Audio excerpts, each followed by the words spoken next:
It's live. We are live. Live. Monster trucks. You'll pay for the entire seat, but you'll only need the edge. Hey, blasphemers, hang tight. Jay Navarro is our guest, and we're about to start the show right now.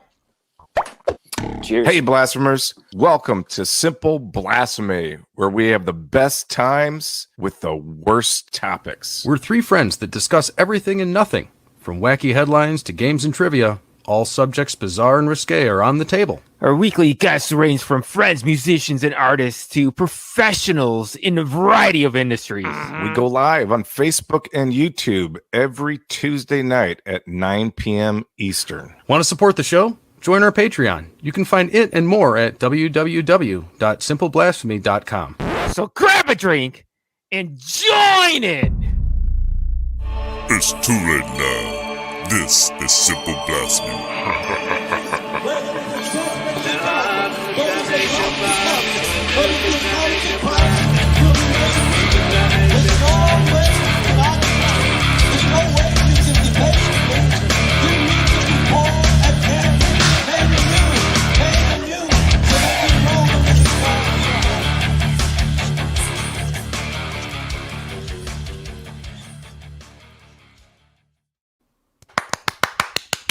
All right, welcome to the Simple Blasphemy podcast, all you blasphemers out there. My name is Zach Ward, and I have it with me always, Andy's. Yeah, hi, I'm Andy. Hi. And also Mr. Zach Green. I feel that my error is syntax today. Ooh. Oh, interesting. What happens when you get off the phone with your financial advisor? I don't even know why I have one. It's not like I have a shitload of money that I need advising. That's a good point. It's a good time to check your finances. Yeah. I'm impressed. I don't know what financial advisor is. Who's this fine-ass person you're talking about? I have a wife. All the info about the show can be found at simpleblasphemy.com. And if you click that like, share, subscribe button, you will receive what this month, Andy? You will beat your favorite Nintendo game that you never beat before. That's right. Mike Tyson, perhaps? Except Mega Man 2. I thought you said you're going to beat your clown or something. You get to punch your clown in public and not get in trouble. As mentioned, this week is none other than Jay Navarro, famously known from the Suicide Machines. There he is. He's that way. If you're in the chat, you're more than welcome to carry on just like Julio there on Facebook and YouTube. We can see you there. So questions are welcome if you really want to. We're going to ask 4 questions to Jay really quick to get this started, to get to know him better. And the first one is, if you could have a superpower, what would it be? I could piss wine. Ooh. I like it. Now, could you change it up to be red wine? Or no, white wine to begin with, and then just get like really dehydrated. And the more dehydrated you get, the redder shit gets. Because I think we can make this happen really fast. And can you imagine something like that back in Jesus' day, especially if Jay was over there? God, what did you know what, man? My Jesus Navarro. My coworker told me something funny today. We were talking about putting nails through our hands at work or something like that, and sure. I struck the Jesus pose, and he's like, "Man, you'd make a shitty Jesus." I was like, "Wait a minute, that's 2." You're like, by the way, I piss wine. How about that? Yeah. Who's Jesus now? I turned the piss into wine. Not just the boring thing of just making it happen. He actually fucking drops his pants and fucking just aims and BAM! There you go, motherfuckers. In all the people's mouths. Tangible evidence. Communion, man. Communion. Yeah, wait a second. How would you... Wait a second. Let's all of you drink from it. Yeah, Green, that's where I was getting at. Let's think about this just for one split second. You're performing mass, and you've already given the wafer out, but it's now your turn to divvy out the wine. Now, how would you... Double spigot approach. How would you super soaker that one? I mean, to be honest with you, I'm not really into the whole peeing thing, but... it's church. Why not? Yeah. There's worse things that happen. You have soiled the holy vestments. Oh, yeah, there is. Anyway, yeah. Question number 2. What age do you consider old? My man, I'm a skateboarder. It's fountain of youth, dude.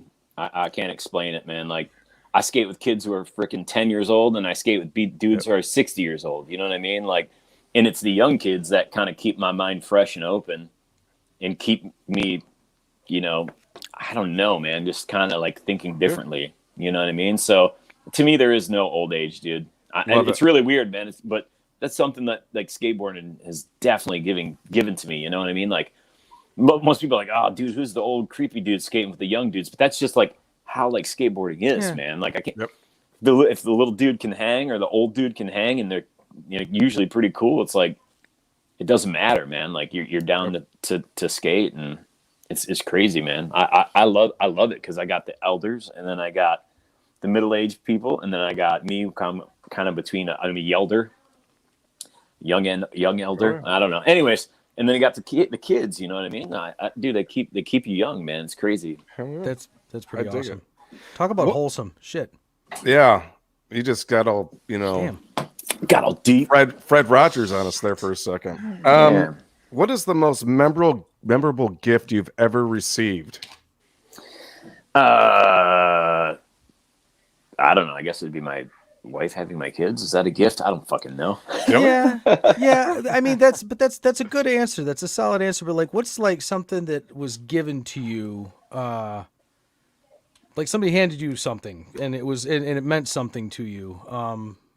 I've had my friends tattoo me. That means stuff to me when it's like a friend. Yeah. You know what I mean? And they're like, yeah, I'm not taking your fucking money. Get out of here. Like, and you're just like, that's a weird experience having like someone who's a really good friend of yours, tattoo you. And then just be like, no, dude, I'm not, get the fuck out of here. I'm not taking your money. Like, you know what I mean?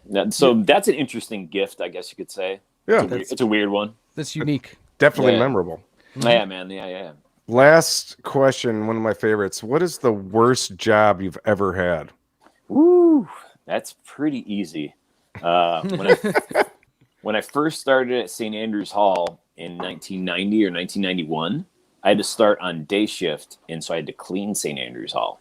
Now, if you remember the original shelter before it was really nice, and you remember the old St. Andrews Hall, I had to do some great stuff, and we didn't have like a lot of cleaning supplies back in the day at St. Andrews like that. It wasn't a big, it was an independent, crappy little bar basically at the time. It was not like some corporate venue. So I would, pick cigarette butts out of like the urinals with salad tongs. We had no gloves. I remember scooping puke out of the sinks into buckets with no rubber gloves on. The front, if any of you guys are pretty old, you should be able to remember the front walk-in area upstairs at St. Andrews Hall was originally carpet. Oh, it was? Yeah. I used to get freeze spray and spray the gum and chip it off with butter knives. Oh. Yeah, it was gross. Glamorous. Everything had to scrape as a dual purpose. Scoop. Scoop. That job. You know what that rhymes with? Man, I can't even begin to tell you. It was awful. Yeah, awful. drunk people have no boundaries when it comes to... And there's a lot of leaking out of all orifices. Yeah, we'll try jumping on a bus with a bunch of business people going downtown in the morning, like reeking of booze yourself, and having to go there and then clean up vomit, Pretty sweet. Yeah, it's really nice. All right. So, character. Yeah, it does. We are going to give go ahead. Here's a great story. This is a good one. You're going to like this one. This is Reverend-esque. You ready? Yeah. Okay. So I'm working at St. Andrews, 1990, 1991. It's the end of the Smashing Pumpkins Gish tour. They're like, we need a bar back tonight. We don't have enough bar backs. Can you just stay and work a double? Do bar back. I'm like, yeah, sure. I don't know who the fuck the Smashing Pumpkins are. I don't have a slice clue. They play it, and I'm absolutely blown away by how insanely good it was. I think it was Gish then. Yeah, it was Gish, and it blew my mind how insanely good they were. And Billy was throwing around this Fender, and he smashed it. Right. That night, someone had stolen one of his guitars, one of his other Fenders, and ran out the back door. Yeah. The story gets deep. I'll try to make it quick. So I come to work the next morning, and I look under our the monitor board, and under the amps, and I see the fucking smashed Squire. Wow. I'm like, holy shit, it's his guitar. And I'm some poor punk rock kid. I'm like, I'm taking the guitar and fixing it. Yeah. Fuck this asshole. He's gonna smash a guitar. I'm gonna put a new neck on it and play it. Like, whatever, dude. I don't give a fuck who Billy Corgan is, but I got a guitar, so fuck it. So I take the guitar, go home. Years later, it gets back to Billy that I stole his guitar. Oh, Right. Jesus. Right? I'm like, dude, I didn't steal any guitar. Like, there's no internet yet. I'm like, Right, dude, it's just, I found a guitar under the thing. He smashed it. I don't, I didn't like steal shit. So I go to the Phoenix Amphitheater, and someone goes and tells Billy Corgan I'm there. He comes out and he's like, "You Jay Navarro?" And I'm like, "Yes." I'm like, he's like, "Do you have my guitar?" I'm like, "I have a white shitty ass Mexican Strat Squire that you smashed, and it has like a Nation of Islam sticker on it or something. I can't even remember what was on it." And he's like, "Oh, that's not the guitar I'm looking for." I'm like, "Okay, cool. I didn't think it was." And he's like, "All right, thanks." Like, cruised off. Yeah, cruised off. Yeah. I mean, he could have been a complete, utter dick about it. He was cool. Yeah. Yeah. That's good. Julio says, "What is Jay drinking tonight?" Gin. My own piss. Yeah. Yes. I like Indeed. that. Good answer. Cabernet. A pint of urine. Mayan. I'm sorry, Mayan. We Yeah. call it a sample. So we like to give a shout out to our audio only statistics, and again, coming in number one is India. It's there. Oh! They're there again, and that's India. great. Fantastic. Runners up: United let us know States, why. Canada, United Kingdom, and Germany. And with that, we have our shout out from Tanner Wirtz. From me. Hey guys, Tanner here. I want to give a big shout out to anyone who thinks that sticking to your diet means just going to McDonald's, getting that Big Mac meal, but just getting a Diet Coke. Try again tomorrow. You got this, but try again. Okay, What? Tanner. So he just got a Coke, just a Diet Coke, Just nothing Diet else. Not Big a Mac, Pepsi. Diet Coke.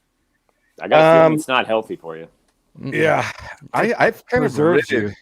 I've gotten rid of fast food for the most part. My whole family, well, not family, but Jody and I pretty much got rid of that out of our lives. And my God, things are looking up on that front. Are you still a vegetarian, by the way, Jay?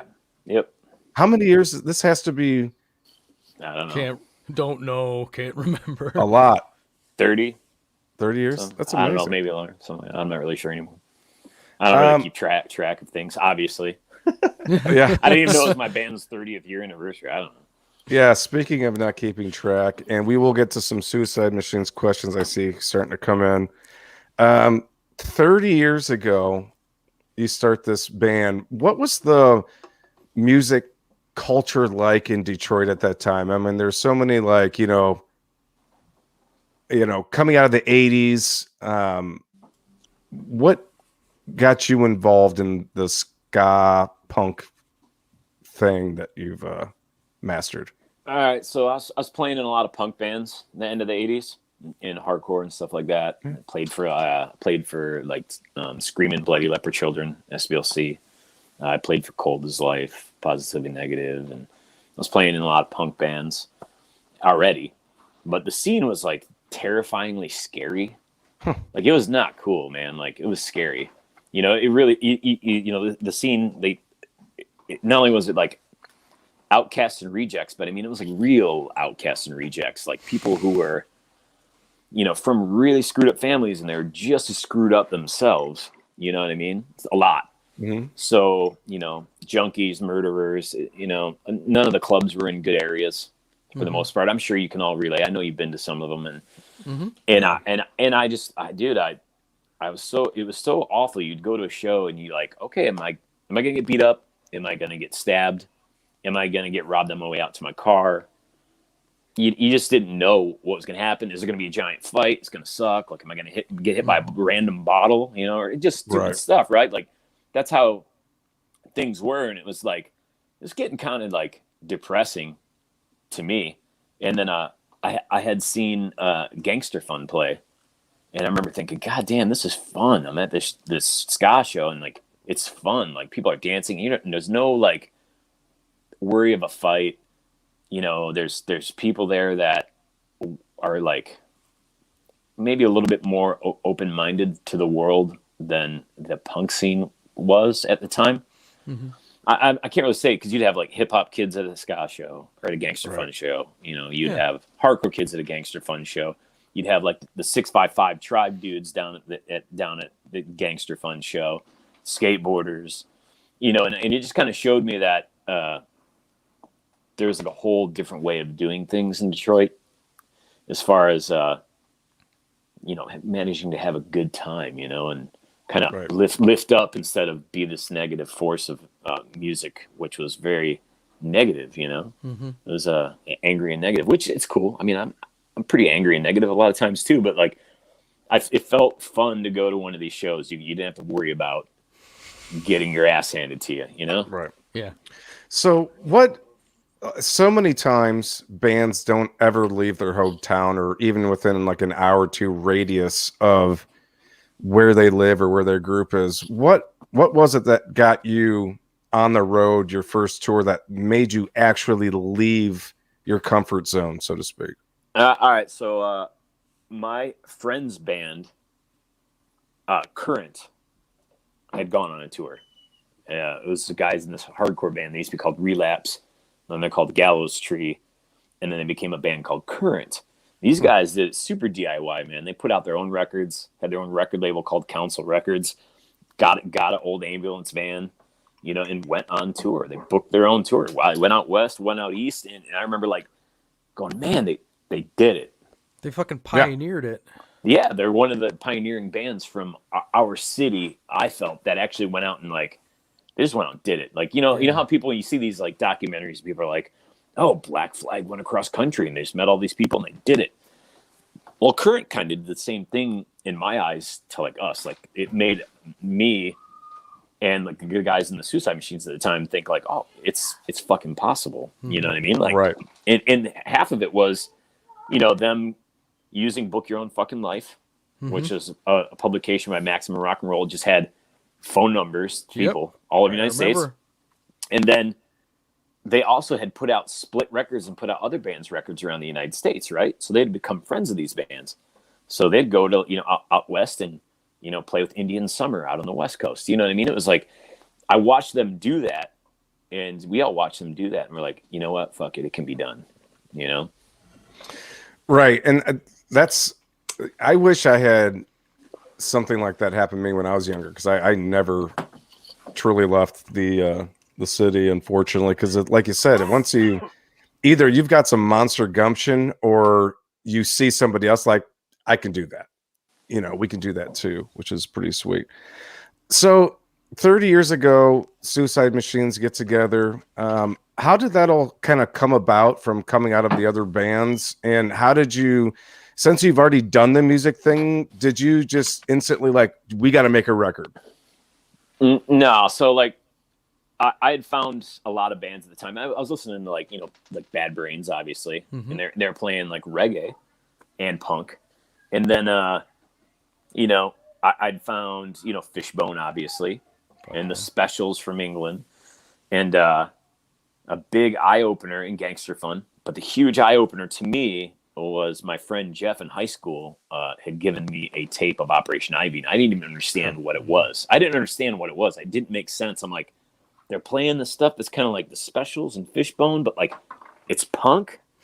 Like, because there wasn't really punk in ska at the time. It was just their ska. A big line. Yep. Yeah. The Boss Tones are probably one of the first bands besides Operation Ivy to really do that thing. You know what I mean? And I was just like, I didn't even understand what the fuck they were playing, but like I knew I liked it a ton. And it's still to this day, Operation Ivy Energy is one of my favorite records of all time. Like, I mean, that's fucking. These are not Green Day lyrics. Trust me, those are Operation Ivy lyrics. That being said, it was like I wanted to do it. You know what I mean? I was like, how the hell are they doing that? And you know, at the time, the original guitar player Dan kind of turned him on to Operation Ivy, and he's like, "Holy shit! Like it's a punk rock version of like the Specials or whatever." Like I didn't even like this is rad, you know? Yeah. And I'm like, I can play those bass lines, but I don't understand how they're playing the guitar to it. Because I played bass at the time. Yeah. And one day I go up to where he's working, which was the 7 lines. Like, dude, I think I figured it out. And I'm like, all right, so he showed me, and I was like, all right, fuck it, start a band. So, yeah, I mean, there was like, we wrote a bunch of songs really quick. we did a demo. I have the demo sitting right over in a bin right there, but did a demo and man, within the first year, I think, and I remember like first year, our second show, I think was opening for the Mighty Mighty Boss Tones at Todd's. Nice. In 1991, but yeah, we recorded a demo tape, and then I think that was our third show. We played a house show. We played a show with Etch a Sketch, which is an amazing reggae rocksteady band from down in Ann Arbor, and then we played the Boss Tones. That was like our first 3 shows. It was pretty heavy. Like, what was the Boss Tones like at that point? Because they weren't breaking out just yet, right? Dude, they only had the Devil's Night Out record. Yeah, that was the only thing they had even made yet. Did they have a whole? Was the group ensemble huge? Yeah.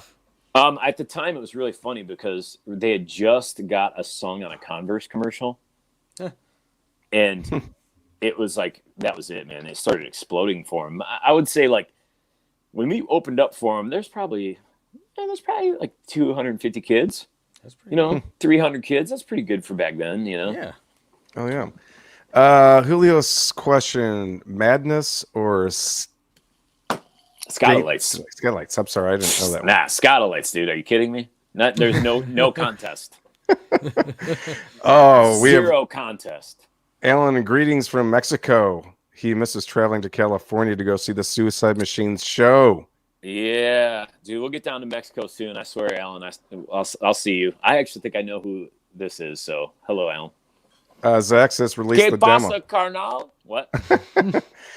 Zach Murphy says release the demo already. Whatever's in your bin. No. And maybe. We're not doing nudity today. Do not release the demo. Do not show us what's in your bin, Jay Navarro. Nah. Do you have a Jay Navarro full spread? Was that what you're saying, Andy? Well, there was a bearskin rug that I remember that went for sale on eBay a while ago. It was done in the Burt Reynolds fashion. I've got a nude ska calendar for the year. All right. So, all right. Mighty Boss Sounds first show. So when you've developed a number of friendships in that circle, in the punk rock circle, ska circle, you've had some pretty wild opportunities, even potential. I've heard some potential, hey, why don't you sing for the band? Our singer's not available or whatever that is. Yeah. How did you get deep into that? Is it just being a good dude and people just network? Is it normal? Yeah, man, you just tour so much and become friends with these bands. Like, you got your tour friends, but then you got your real friends.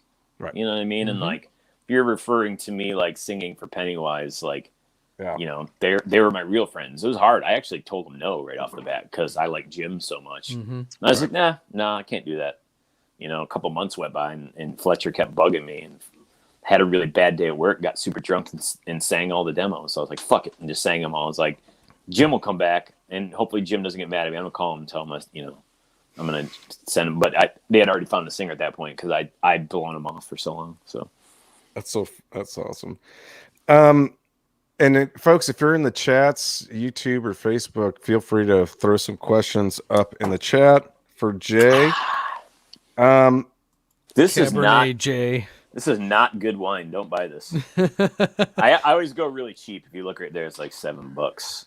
Dude, that's all I liked. All I liked was crappy wine. We're gonna start. Would be proud. Really dry and not good. I used to drink candles all the time on the show. We are going to get a GoFundMe for Jay's Wine of the Month Club, so we can whatever shit he's drinking this month. He promises he'll refill the bottle and send it back to anybody that donates. Yeah, people probably think the machines are pretty bougie, man, because like how you get a rider with your band that you're basically paying for anyways out of your own money. Our rider's like to all wine, Nice. Or some empty bottles to pee in. Yeah, man. I just fill them myself. Yeah. Some of my favorite questions to people that have been in the music business for a long time, that we've had the pleasure of talking to, is that before the tour, what's your, are you guys practicing for months straight? Is there a war room? What's happened? No, God, no. We practice maybe once. Yeah. No, just Expect a dirty look when you fuck that part up. Yeah. Nope, no, we don't care. all right. Even better. Well, Let's- yeah. Fuck it, right? Yeah, like so like with the band that I have with like Ken, obviously. Jay Navarro on the trader. We do have to practice a little bit because it's pretty it's a little more complicated, you know. Right. More Yeah. nuanced than just straight up punk rock. Yeah, there's a lot more instruments you're handling too in that band, you know. So Can you describe? I mean, there's a lot of fans in the chat. It looks like we got a creeping up on 50 at this point. I didn't. Had I had all this stuff ahead of time, I would have been like plugging it for weeks. I don't know, man. Sorry, I didn't know. This is how we get you to Nobody come on the cares, show later Stuart. on. Yeah, is we don't have a war room. We have no fucking plan. We get you on here and see if it jives, and then, next Yeah. time. Word. How about this? How does it feel for you when you take the stage? You've got a lot of people there ready to jump in that island with you. What's it like? You're always jumping the crowd. You're throwing that mic into people's faces. Describe it to your fans what clicks for you. I mean, it doesn't have to be a sea of people. It could be 5. Doesn't matter to me, man. Like, it's always been that way.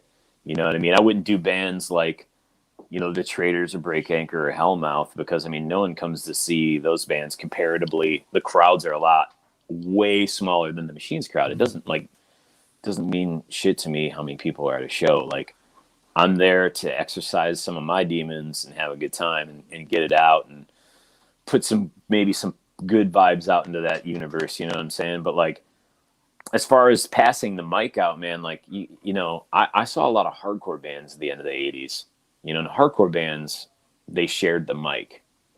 That's what you do, like in the hardcore scene. You would see a band like, Youth of Today or something, or 7 Seconds even, or Judge, and it'd be like, here's the part, sing along. Like, you're just as much a part of it. Like, and you can go back to that whole cliche of like, oh, there's the stage, there's no stage. It's the band and the people together. They're all the same. Like, but that's kind of how it was, Yeah. So that's where I came from. So it's, I don't know. Well, and I if you're hate melding- barricades. Go ahead. But if you're like melding punk rock and ska, why wouldn't you meld something from hardcore? Why wouldn't you take it all and just kind of throw it in the pot and have a good time with it? It's kind of what we do. Look at it. That's kind of what we do. So, I got a small video clip, folks. This was in 2019 in Tokyo. Here's the Suicide Machines with their song Islands. Detroit, Michigan. Thank you, beautiful people, for having us in your city. Let's fucking have a good time. Let's motherfucking count pie up in this motherfucker. You ready? You ready? You fucking ready? What?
All right. Did I see Bucket in the crowd?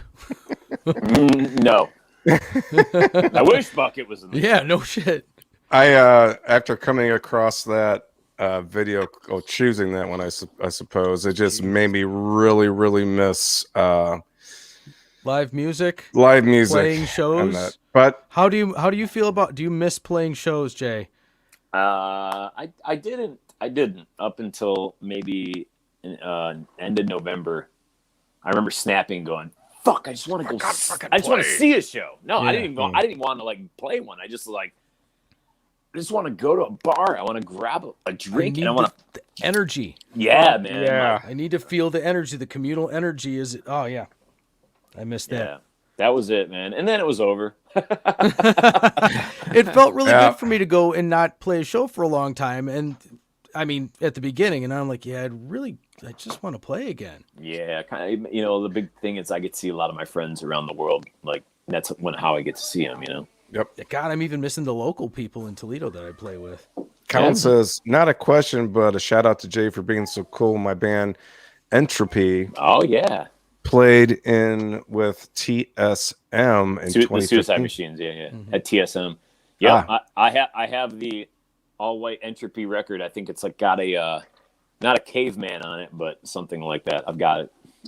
Good band. Yeah, we played Poughkeepsie. We played in Poughkeepsie with them. Interesting word. Bless How you. an alcoholic ex-drug addict can remember something like that, I don't know. But Miggy says, what's your favorite city to play at? Denver, son. Oh, Something Brian tells Young me that you says- were You led know, into what? that. That's actually Macho Camacho's cousin. Hey, there you go. Yeah, Miggy. I'm not even kidding you, man. Great Nice. dude. Known him forever. We got into a huge brawl with a bunch of people before. He's one of my bloodshedding brothers. Nice. Brian Young says, miss you in SLCJ. Yeah. Let's see. Jay, do you have a personal favorite song to play live? And is there any specific reason why? No, I don't have one. I'm sorry. That's okay. I don't- All of have them. All of them. I don't say that either, though. Yeah. then Let's see here. Any chance Break Anchor plays again? I thought you were in the studio at one point. we're kicking around about writing a new record, but COVID hit and the situation being with a couple members. Actually, our bass player got COVID really bad. That being said, a couple of the members really can't be around people. If unfortunately. So we haven't been able to do anything. So it's kind of a drag. The thing with Break Anchor is we fight like brothers and we love like brothers. Okay. So sometimes we're together and sometimes we're apart. Yeah, But we want you to know the mommy and daddy love you very much. Yes. Alan says, will we ever hear the original version of Fade Away? It's on a 7-inch that came out on Asbestos Records. It's just a demo, though, of it on a 7-inch. All right, there you go. Love Break Anchor from Amy. Let's see. Really quickly, before I read some more of the stuff here, originally it was Jack Kevorkian and the Suicide Machines. Yep. I mean, that was a huge thing. I remember every kid was talking about Jack Kevorkian. What he did was amazing. Yeah, I mean, The older I get, the more it makes sense to me. Oh, It's- I agree it's wholeheartedly. Yeah, man. to have somebody that was pre-death with dignity, more or less. That's the law that was passed in Oregon. Death with dignity, allowed to choose the date of death when you're in the face of a stage 4 or a life-ending thing. But Kevorkian was that. What inspired you? Was that a tip of the hat? Was it Absolutely. cheeky? We Yeah. thought it was cheeky, just the name, obviously. Sure. But the whole thing was, who didn't think we all thought what he was doing was awesome. You know what I Right. mean? And the irony was there's like another tie-in, which is most people don't get, is Born to Run by Bruce Springsteen. He talks about the auto industry And he talks about Detroit, and he talks about cars being suicide machines. Oh, Yeah, and suicide machines. Actual audio. really? The actual audio right there. Excellent. I love that the boss is the most proficient bellower that has ever existed. Yeah, he looks like he's constantly constipated, for that matter. When, Yes, he does. Yes, so he does. you're clearly a fan, then? Is that what this means? No, I'm not. I'm not a fan at all. To spite him, to I smite him. like. You better watch out. You better not cry. Yeah, And he then doesn't. there's 45 minutes of Yeah. I sound like I'm gonna go poo poo. Yeah, man. The older I get, I can't listen to that just because it makes me. It's almost like when a pregnant or a nursing mother hears a baby cry. You know. Anyway, so what was the reasons behind actually just going to suicide machines? Then was that a label thing or? Nah, man. So we had gone out to the West Coast. We had played with this band, the Rudiments from California. Really awesome another ska punk band, right? And so that was like I'm not sure what year that was. We had played with them, and we wanted to do a split record. So we did a split record, and I remember like at this point we had the Green Rolled record out, and then before that we had the demo, and then we had a 7-inch, and then we were going to do the split record, which is a split full, like we have one whole side, they have one whole side, not like a split 7. We had like 6, 7, 8 songs each, and I was like, man, we're going to get in trouble, man. This whole name thing is going to get us in trouble. Like people are coming to the shows thinking Jack Vorkin's speaking. Yeah. Like I'm not. It's like it's. When does he come out and sing? Right. Like it was ridiculous, man. Like it has actually happened. You know, no one could obviously spell anything right, so they can never get Kevorkian right. Right. So there's a lot of like reasons, and so I'd called Jeff Feiger up. I found his number and called his office, and I was like, "Yo, I'm Jay from this band, you know, Jack working in the Suicide Machines. We're about to put out a record. Like, what do you think? I just want, like this is our name." And he goes, "Well, I think you should change the name." And I'm not going to charge you for that advice.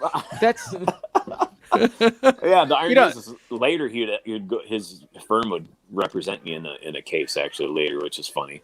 That's but yeah. Isn't Feiger? Isn't that the older brother? Yeah.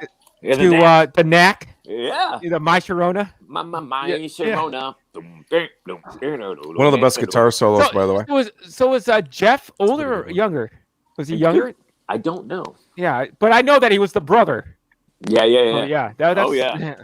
That's crazy. So I called him up, and he had said that, and I didn't even know what to say. And I was still pretty young, man. I was out of high school, so I had to have been like 21. And I was just like, fuck you. And I hung up the phone. and we actually put out the split anyways as Jack Kevorkian and the Suicide Machines. Just did it. Then we get signed to Hollywood Records, and they're like, I don't know if you. And we're like, we're already going to drop it to the Suicide Machines. Way cooler name, anyways. Like, so they were like, okay, good, because I can tell this is going to be a fantastic partnership. Yeah, we tried buying one of Jack Kevorkian's paintings actually for a record cover, and it was like fucking expensive, dude. Like how much? Dude, we're talking like $7,000. Jesus Christ! It was $6-7 grand. It was nuts, bro. We were like, never mind. Let's see here. What do we have? Let's see. Saw Suicide Machines at Ashbury Lanes years ago. Thought it was cool as fuck to see that nearly every opening act was some form of the band's other bands. I'm sorry. Yeah, we kept that whole tour in the family. Yeah, I remember hearing about that actually. I've got 3 or 4 bands that all have the same dudes in it. Man. I love it. When you love your people, and you can do different shit, fuck yeah. It was a traveling family affair. It was really cool. It was a lot. Awesome. It was really cool. On a sadder note, missed Black Christmas, but love the Devil's Night live stream. How many years has Black Christmas up until last year? Well, it didn't have a name per se. Oh, Like it was just kind of like we always played a Christmas show every year. you gave the spot. You always had the spot.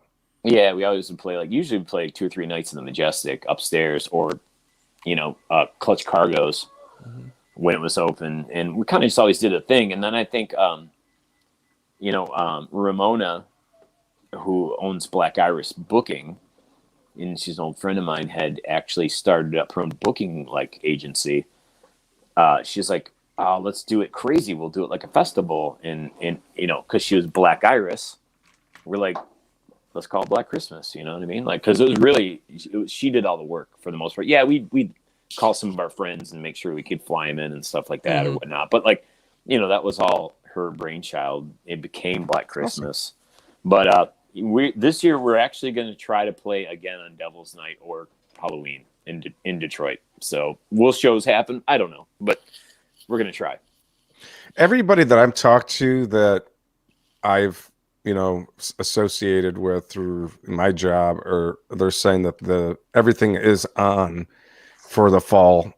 September, yeah. I keep hearing. Yeah, I heard a small rumor, which I'm not saying it is true at all. It was just a kind of interesting note that some places, or like Live Nation, might require a card that your vaccination card for things with large amounts of people, which it kind of makes sense a little bit on the safety side of things. So I guess we'll all just wait to see how that really pans out, I suppose. Go ahead.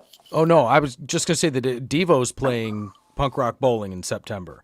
If Mark Mothersbaugh is willing to get on stage and do something like that, then I'll err on his side for sure. Yeah, man. Yeah. That's the thing, man. Like, I'm supposed to play a show in June. I don't see it happening, but we're supposed to in Atlantic City. We have a whole European tour in October. Yeah. And I would highly be blown away if you were even allowed to fly into another country without some sort of card like that. Yeah. Yeah, I would agree. I don't care, man. Dude, insert the microchip in me. Start the machine. I don't care. Like, I'm 40. I'm almost dead anyways. I'm 47. Whatever, dude. Like, inject me with what you're going to inject me. I made it this far. Yeah, I've always found it funny that people say that whole microchip thing with the vaccination as they're typing it on their cell phone that's tracked by satellites. I just don't see people wasting their time putting a chip in you when they've got a free one that you paid for in your hand.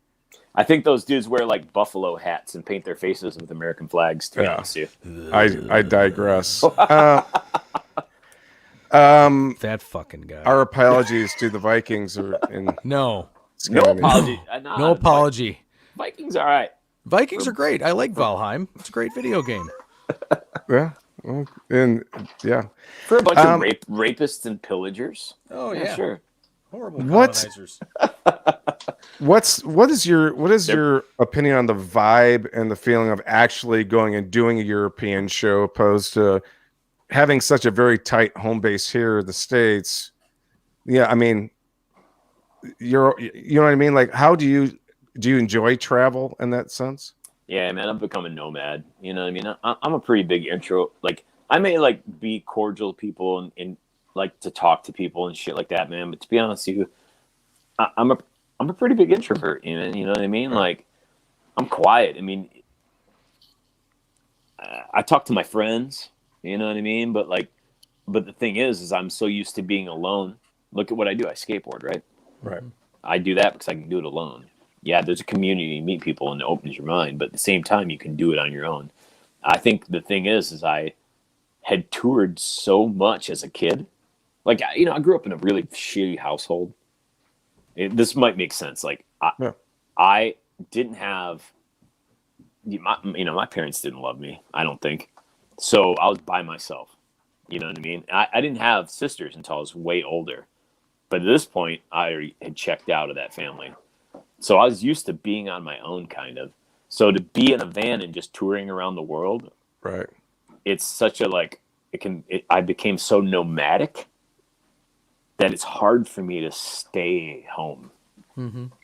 Just that whole thing. I mean, you got to think I started leaving town. I mean, I toured early, obviously, like I said, but I'd already played out of town. I remember going down to play like Southern Ohio with the Skank and Pickle, probably 1992. So I'd already Skank and Pickle. Yeah, so you talk about like the whole like how did you leave town thing. Yeah, I saw how my friends toured, but before that, I actually left as well, and then it just became like a nomadic way of being. Like it's hard to like. I like being by myself and cruising around the world, man. Like when I'm out with these guys, I just hop on my skateboard and I leave them all. I don't hang out with my band. Speaking of skateboards, this actually is a cool question. What's your most favorite place to skate in Michigan, past or present? Love you, brother. Coming from Scott Ray. Oh, Scott Ray. I used to be in a band with Scott Ray called Roosevelt's Inaugural Parade, which actually Council Records, which was the band I was talking about, Current. He was the singer of Current. They just released all of our old stuff. Wow. What's my favorite place to skate in Michigan? Man, probably still always going to be Hamtramck, man. The ride at Sculpture Park. I like skating that a ton. I will always love skating that spot. You can throw up a bonfire, drink all day, and just rage. And once in a while, off in the background, you hear like the call to prayer because there's a lot of Muslim temples, and you'll hear the call. Yeah. It's really cool, man. Like you do it, you know what I mean? So that's probably my favorite. There's no rules. There's zero rules in that. Right. I don't usually like skate parks. I'm more of like I don't like skate parks. I like natural things as much as I can, but like that skate park's probably my favorite in Michigan, hands down. Scott Ray, I miss you. Krista says, "Who's your favorite skater?" That's a rough one. Other than yourself. Right now, I'm gonna go with Milton Martinez or Andy Anderson. All right, there you have it. Now everybody knows you have children. Mm-hmm. You know what I mean? What's your kids' opinion on your music now that they're what's the age range? They range from 11 to 20. 11 to 20. So what's their opinion on dad kicking ass on the stage? Well, they call Hellmouth the bad word band. What?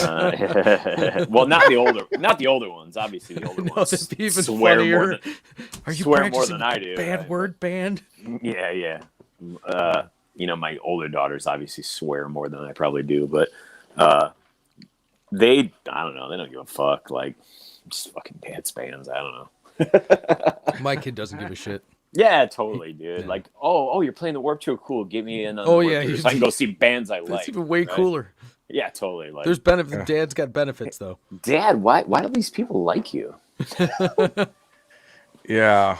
Do you remember like the first experience of like when that started to trickle in a little bit? Were you taken back? Because I mean, let's just face it, a musician's life isn't exactly anywhere near other people. Like if their dad's a lawyer, they don't go hang out at the courthouse and oh look, meet Bill Buckley. He just, got someone 15 years, What's it like having your kids or introducing them to this kind of world that really is you?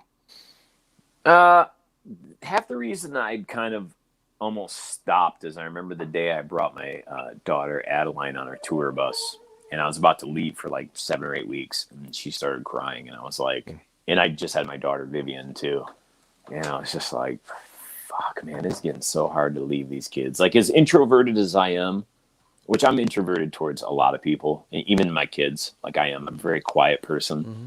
It was really hard to like have her crying like dad's gone for 8 weeks. And that sticks with you. Yeah, you know what I mean? It was just getting harder and harder to do that, man. Like, that being said, yeah, that was a big deal, man. It was really hard. Like that, it was hard to be away from him. So, JD says you guys were my first show way back when Club Laga. Yeah, Laga. was open in Pittsburgh. Yeah. Any fond memories of that place? That always wild shows. Here, I'll tell you a fun memory. So we had put out the self-titled album, which everyone hated, and so when I didn't mind it. But here's my favorite story of Club Lager. This is great. I remember when we'd play the songs off that album, right? The whole crowd would turn around, turn their backs to us, and just hold up their fingers. I love Pittsburgh, man, and that's what I love about them. Pittsburgh people are a lot like Detroit people. They got like a big heart, right? They got a huge heart, man. They're walking middle finger, just and like a Detroiters. giant opinion. Yeah, man. Absolutely. Very similar to Detroiters. Scott says, for your Pennywise demo, what was your favorite song of theirs to sing? Oh, God. It had to have been something off the first record. No Reason Why, probably. Or wait, not No Reason Why. Shit, man. I can't remember what I even sang on that demo. Sorry. I remember it was something off the first record. Sorry. Yeah. Well, there seems to be a small revival in the music started with COVID, at least my portion of it. Our instrument sales and guitar sales are through the roof when people were locked down almost 1 year ago today. It was a few days ago. It was the year anniversary. What kind of advice would you give to anybody that is, even if they're a young person or even in between, of that inspirational thing to go out and just fucking do it? Like, what drives you that could help drive other people to get on the stage? Yeah, on the stage, huh?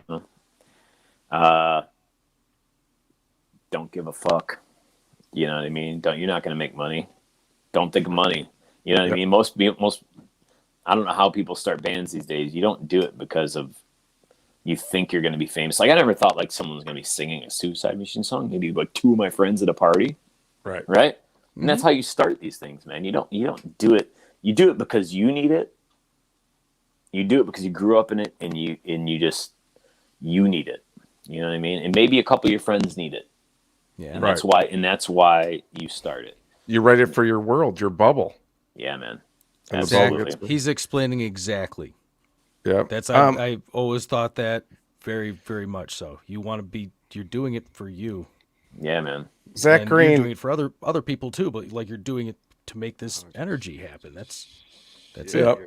Green, you grew up in Detroit. You're off 9 Mile, right? No, I was right off 8 Mile. 8 Mile. South side of 8 Mile. I was actually closer to 7 Mile.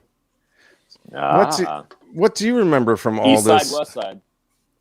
East side. East side. Oh, okay. Yeah. Green, East side Bloods. 48205. East side Bloods. Hell yeah, I had Lay low. them as neighbors. Lay low, duck your head. Oh yeah. Drive-bys. Yeah. People always talked about drive-bys in the movies and all that business. In Detroit, there literally were drive-bys, right? Mm-hmm. Like no one's going through Toledo shooting places up in the way that was depicted as Detroit. What was your guys' experience in those 80s and 90s where it was like really fucking scary? I got so used to hearing gunfire that when I moved here on this side of town and it was completely quiet, it was very unnerving to me. Like it's too quiet. Something bad's gonna fucking happen. But there's people shooting guns all over near you. Huh? There's people shooting guns all over near where you live. Not during the day, you might hear a shotgun or something, but you know what they're doing. I mean, I remember there's one time I remember somebody had a fucking full-on fucking Uzi. I am not fucking kidding you, right in the fucking city. And I happened to be talking to my old neighbor, my friend, that was a Detroit cop at the time. He was on duty. He was sitting in the parking lot of a mall eating his food donut that he brought. Donut. Chili dog. What? Sucking on a chili No, dog. he was eating his lunch or whatever. He had the night shift. So I'm talking to him, and I hear it in the distance, and I'm like, "Holy!" I go, "Did you just hear that?" He goes, "Yeah, it's like just fucking real close to me." Jesus, this lunch is delicious. You should try this. Fuck it. I'm done. Yeah, keep fucking making fun of the fucking. Yeah, that's cool. Fun of it. Oh no. So I'm fucking telling a story. Some guy fucking shooting a goddamn fucking Uzi off in the goddamn city, and you guys can't get past the goddamn fucking donuts with the fucking cops. I know, it's bad. It's bad. No, God damn! Talk about a goddamn cliche, man. what didn't you? Weren't you at like was it a city festival or something where people were? What was that one? Oh, are you talking Nate? Actually, Green. There was like a carnival or something. Was there? Oh, yeah. This is right off 8 Mile, and there was a carnival, and I was like, oh, hey, they got that fucking classic ride, the fucking Zipper, my favorite ride of all time. And she's like, yeah, cool, let's go on it. So we get on the ride, and they're loading on the ride, and we're at the top, and then there's fucking gunplay. It's right in the mall. You know, it was like a little in the distance, or on the side of Target, and there was some gunplay with some parked cars. This is by Northland? No, it was what? It's I live right by Northland. it was right around Hoover and 8 Mile. Oh, yeah, there's a mall there. That's where my practice space is. Yeah. There used to be a Target there, and a long time ago, there used to be a drive-in movie theater. Yep. So anyways, there's some gunplay with, I don't know, 2 cars shooting at each other. And they just got back from the Bronx. You know, they had a show in the Bronx, a carnival show in the Bronx. And they heard they were going to Detroit the next week, and they're fucking nervous. And these guys are coming from the Bronx. So anyways, I'd never seen people shut fucking tents and shut down rides and just scaring and just, oh my God! And they finally get us off the ride, and they're all nervous. And I'm like, what's going on? And they're like, oh, they're shooting guns over there. I'm like, well, they're not shooting at you. So I remember me and my wife are slowly walking back to our car while everybody is just fucking, all the workers and stuff are scurrying and shit. And like, holy shit. I like, oh my God, is it really that bad here? I'm like, this doesn't fucking faze me. It's not like they were firing into the fucking carnival with all the people. They had their own beef in the corner. Nothing to do with us. Like, yo, you're from the boogie down Bronx. You should be right with us. Yeah. Navarro, is that something you experience as well? Like that craziness where you grew up? Yeah, I lost a couple friends to carjackings. Really? Yeah, unfortunately. Classmates. You know, I had a weird experience, and not drive-bys, but like, I mean, Detroit, they do a motherfucking walk-by. Yo, this walk right up to your house and shoot it up. Like they shot up my friend Jay's house because we beat the shit out of a couple of gang members because they came to our party. We let them in the party, and they started some shit, so all my friends ended it. And so they went home, got their guns, walked right up, and shot the whole house up. I have no idea how no one got shot.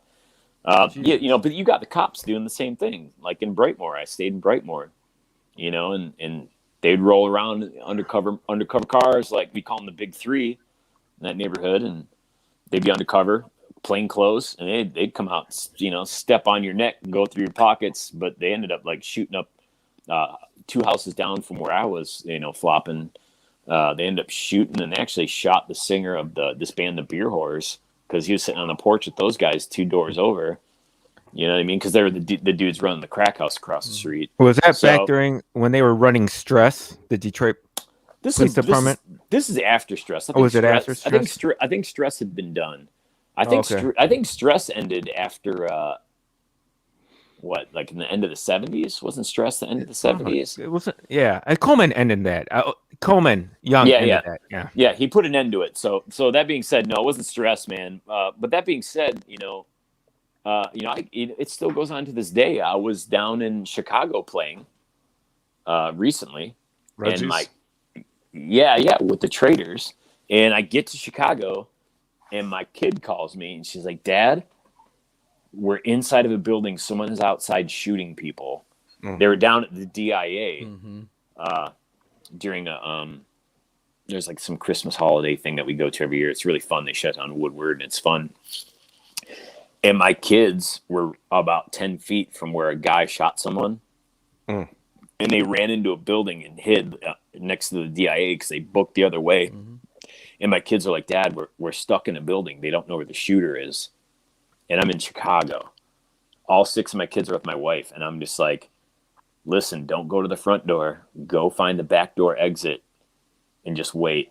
Like, go to the back door exit because you're stuck with a whole crowd of people in the front." I'm like, "Make your way to the back and just find your way out the back and give it a few. And if it seems like everything calmed down, people are leaving, then leave out the back and get to the car as soon as you can." But so that kind of shit, unfortunately, still happens. I don't care, like, you know, how like nice downtown is. I mean, there's, you know, but that's every big city, man. It's every big city, you know? Yeah. Something can happen anywhere.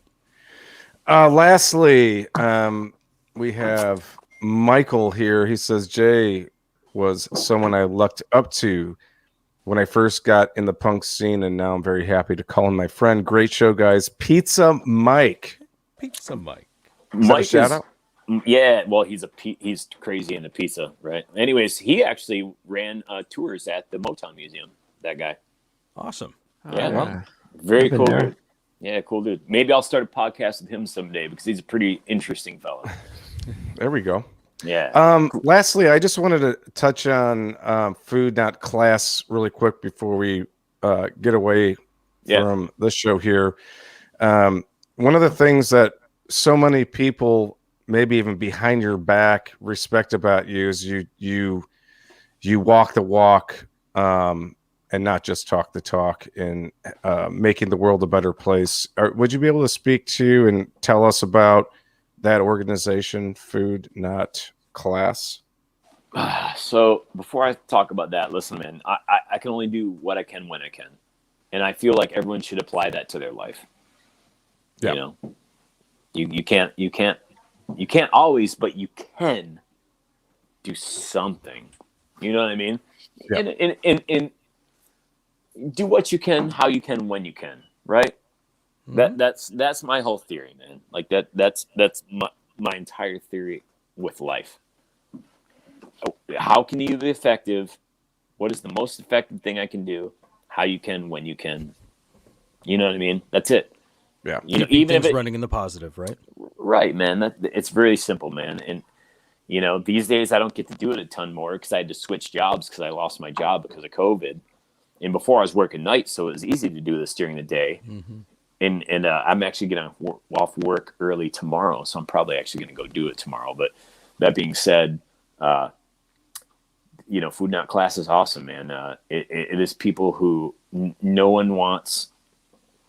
There's no one wants to. It's an organization to where we keep it anonymous as we can.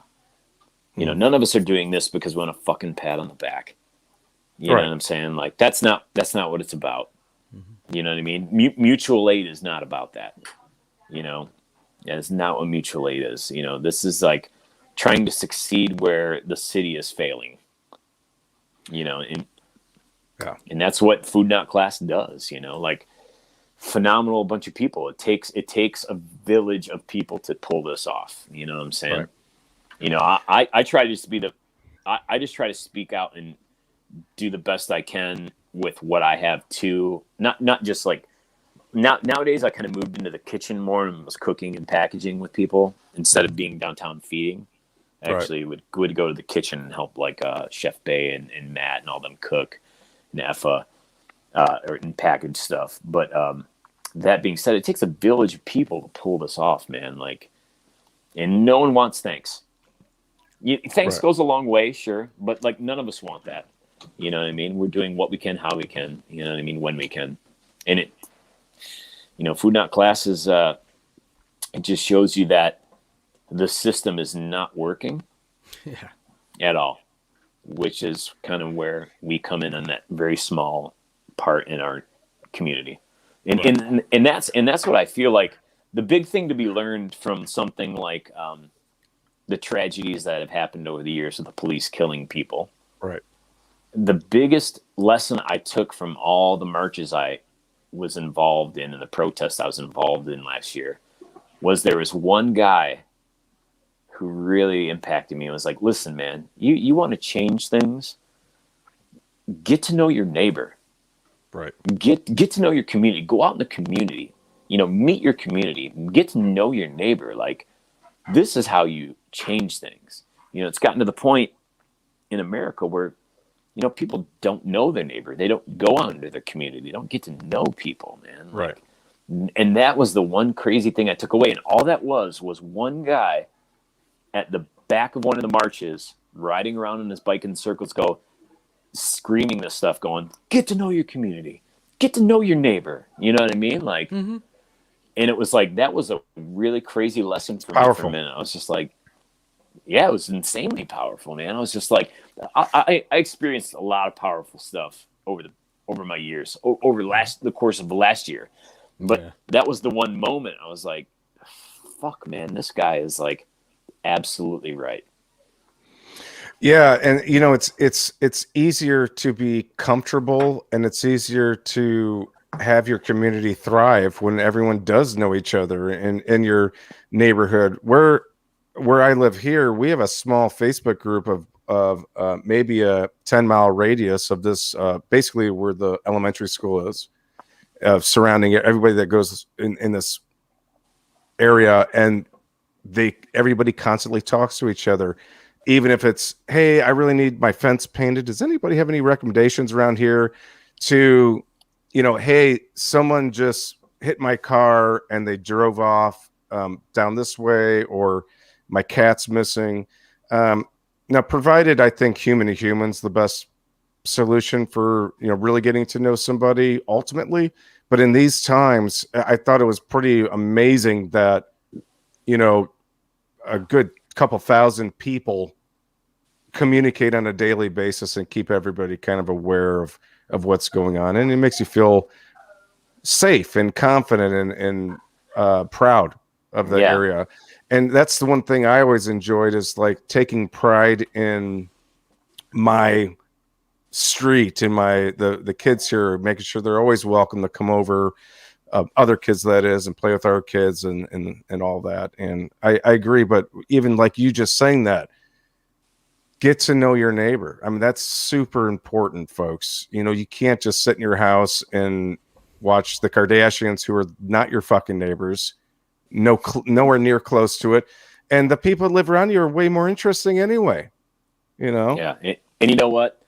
Listen, man, you know what? That's what has fucked up America and made it even worse, is the miscommunication or the non-communication that we have with people, man. Like, you know, everything has become so extreme. I don't like politics at all. I'm not a fucking Democrat, and I'm not a fucking Republican, right? Yeah. But hey, fucking men. Right, but here's the thing: like, I'm not going to cut someone off until they give me a reason for me to cut them off. Right. If they're going to be a sexist, a homophobe, a racist, you know, a transphobe, or something crazy, or a conspiracist theory that just doesn't make, like, Jewish space lasers.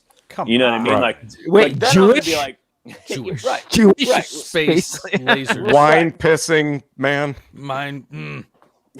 but you know what I mean? Like, I think that's what's been lost, is like, you either don't talk about who you voted for, or you can talk with someone about shit and go, yeah, I disagree with you, or I agree with you. Like, it's the internet's fault. It is Issues. the echo chamber of the internet. Yeah. It is a overtly toxic place that can be used for great power, but is instead.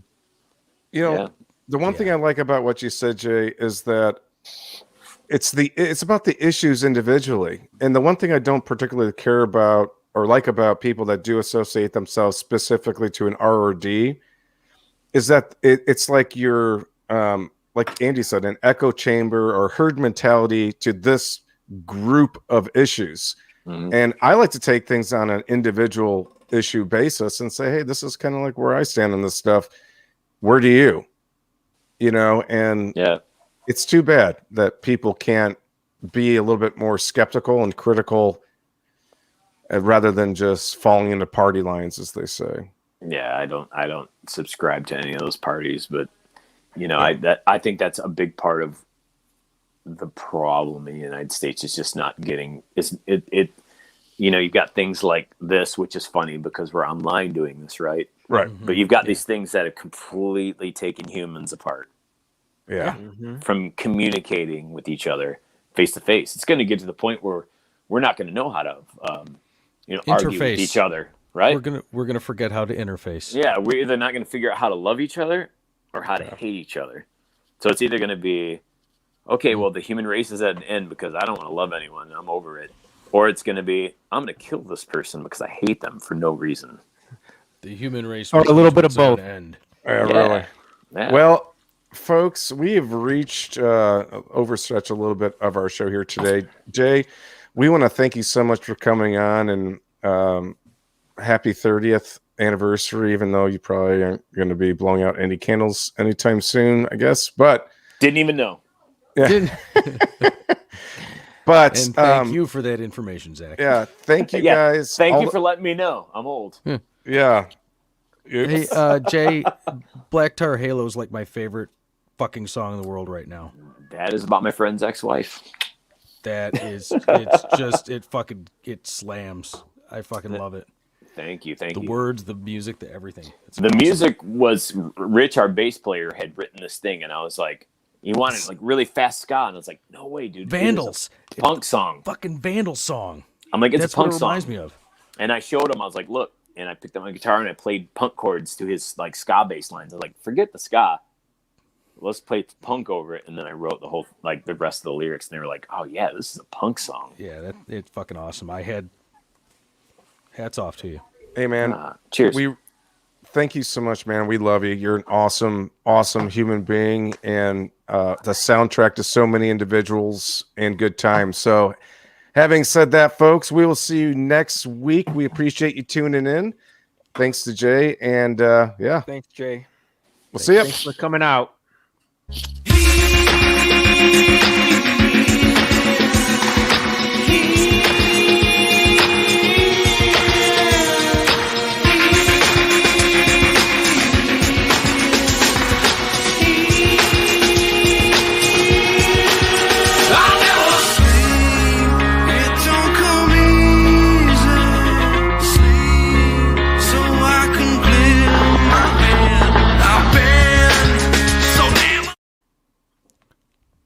Well, that went just fine.